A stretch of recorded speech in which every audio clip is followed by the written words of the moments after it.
anybody know who Don Rickles was? He just passed away. The comedian, the American comedian, was amazing. And he became a very dear friend of mine in all the ensuing years, he and his wife Barbara. But he was the guy that was always sarcastic with people and always insulted people.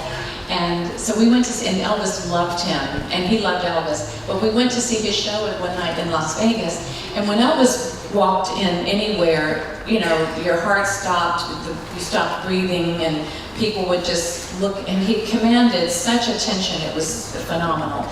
But so we went in to see Don Rickles, and we got settled, and the crowd was buzzing. I was like, oh my God, Elvis Presley is here, and you know, nobody was looking at the stage. And so Elvis said, you know, when Don started his show, Elvis said, I gotta go to the bathroom really badly, I have to pee.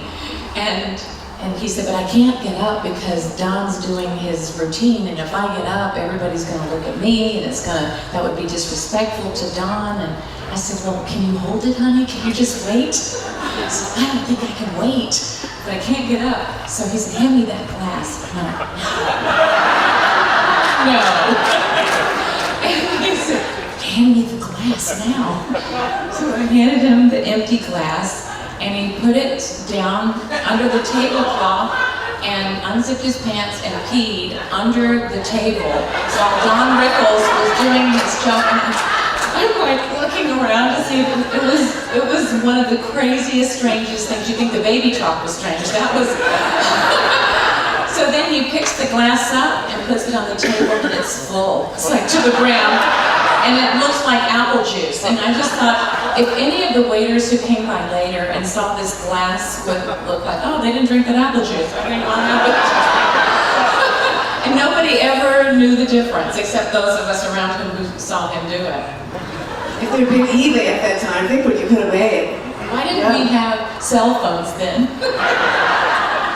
It's a great story. I mean, it just kind of tells you. It tells you who he was. It does. Really. You know, it's just like this little unbridled soul that, you know, there were times, you know, when he was shy, and other times when he went, hand me the glass, I gotta pee, and go to the table.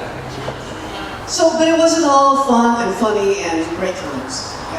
As his health began to decline, there was another time when he went to see Don Rickles and went up on stage and began reading from, tell that story. Yeah, then we went to see Don Rickles, and Don actually called him up on stage. He said, you know, we have an luminary in the audience. This is the one and only Elvis Presley. Elvis, stand up. Elvis stood up.